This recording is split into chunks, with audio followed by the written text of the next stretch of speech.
Assalamualaikum warahmatullahi wabarakatuh. Perkenalkan, nama saya Siti Nurlaila dengan NIM 6670250029. Pada kesempatan ini, saya akan menjelaskan isi jurnal Bung Yebi yang berjudul Pergaulatan Politik Identitas Partai-Partai Politik Islam, studi tentang PAN, PKB, dan PKS. Nah, jurnal ini tuh membahas bagaimana tiga partai Islam di Indonesia, yaitu PAN, PKB, PKS menggunakan identitas agama sebagai strategi untuk menarik pemilih. Nah, Bung Yebi menulis melihat bahwa sejak tahun 2017 isu-isu keagamaan itu semakin kuat muncul di politik, dan hal ini dimanfaatkan oleh partai-partai Islam untuk membangun dukungan seperti ketika masyarakat sedang sensitif terhadap isu agama. Bung Yebi juga menjelaskan bahwa PAN, PKB, dan PKS punya latar belakang yang berbeda.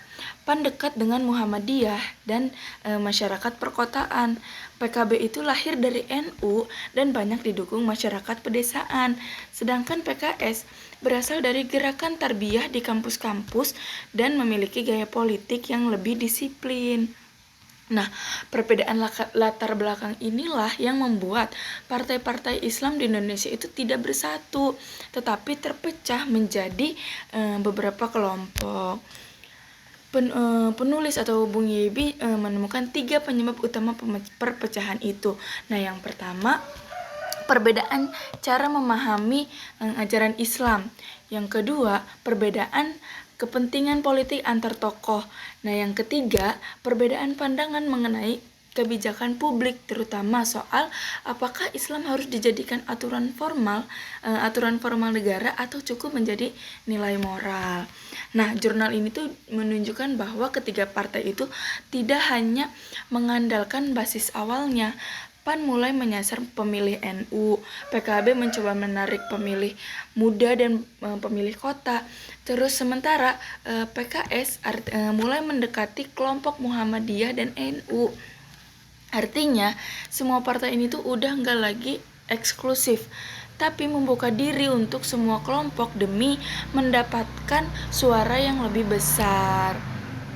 Nah, strategi seperti ini menunjukkan bahwa mereka itu semakin pragmatis, bukan hanya mengandalkan identitas agama, tapi juga menyesuaikan diri dengan kebutuhan politik. Nah, biar lebih lengkap nih, aku membandingkan jurnal ini dengan 5 jurnal internasional yang membahas hal serupa juga nih. Yang pertama ada peneliti Kikyo Hamayotsu. Nah, ini tuh hasil penelitiannya tuh mirip dengan apa yang ditemukan oleh jurnal Bung Yebi, yaitu bahwa partai-partai Islam ini di berbagai negara itu sering berubah menjadi moderat dan fleksibel supaya bisa bertahan dalam sistem demokrasi. Nah, yang kedua ada penelitian Prihatini dan timnya. Nah, yang membahas hubungan antara partai Islam dan pencalonan perempuan. Nah, temuan mereka ini yang menunjukkan bahwa meskipun membawa nama Islam, banyak partai yang tetap membuka peluang bagi perempuan. Nah, dan hal ini tuh nunjukin bahwa peluang bagi perempuan partai-partai Islam sebenarnya juga bisa bersikap inklusif. Ini tuh mendukung kesimpulan utama bahwa PAN, PKB lebih terbuka, sementara PKS itu sedikit lebih ketat namun tetap menyesuaikan diri dengan aturan pemilu. Nah, yang ketiga itu ada Meissner dan Muhtadi membahas bahwa mobilisasi Islam pada tahun 2016-2017 itu termasuk aksi-aksi besar terkait Pilkada DKI Jakarta. Nah, penelitian itu membuktikan bahwa peristiwa-peristiwa tersebut itu yang membuat isu agama menjadi sangat kuat dan kemudian dimanfaatkan oleh partai-partai Islam. Nah, hal ini juga yang dijelaskan secara jelas dalam jurnalnya Bung Yebi. Nah, penelitian yang keempat ada oleh Fox dan Menschik melihat bagaimana partai-partai Islam menggunakan pesan-pesan kampanye yang bernuansa agama, baik di poster, baliho, maupun acara kampanyenya.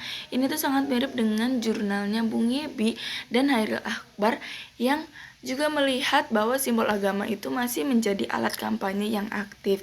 Nah, yang kelima ada dari David Posati yang menunjukkan bahwa ideologi Islam masih berpengaruh pada pada pilihan politik masyarakat. Meskipun Indonesia semakin modern, tapi temuan ini tuh mendukung kesimpulan jurnal Bung Yebi bahwa politik identitas itu masih kuat dan masih menjadi salah satu faktor penting dalam kemenangan partai-partai Islam. Nah, jika dilihat dari semua penelitian tersebut, kesimpulannya itu sama.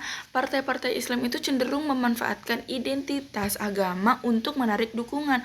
Tetapi di sisi lain, mereka juga sangat pragmatis. Mereka mau berubah, menyesuaikan strategi, dan membuka diri ke berbagai kelompok supaya tetap relevan dan bisa menang dalam pemilu. Perbedaannya itu hanya fokus kajiannya masing-masing, teman-teman. Jurnal Bung Yebi itu lebih menekankan sejarah dan fragmentasi dalam Partai Islam Indonesia, sedangkan jurnal internasional itu banyak membahas kampanye, mobilisasi massa, isu gender, dan pengaruh ideologi terhadap pemilih. Nah, sebagai penutup bisa disimpulkan bahwa politik sebagai identitas Islam di Indonesia tidak bisa berdiri sendiri gitu, tetapi berjalan bersama strategi politik yang terus berubah. Partai-partai Islam juga menggunakan identitas untuk menguatkan posisi mereka, tetapi tetap fleksibel agar dapat bersaing di era politik modern. Begitu teman-teman, terima kasih.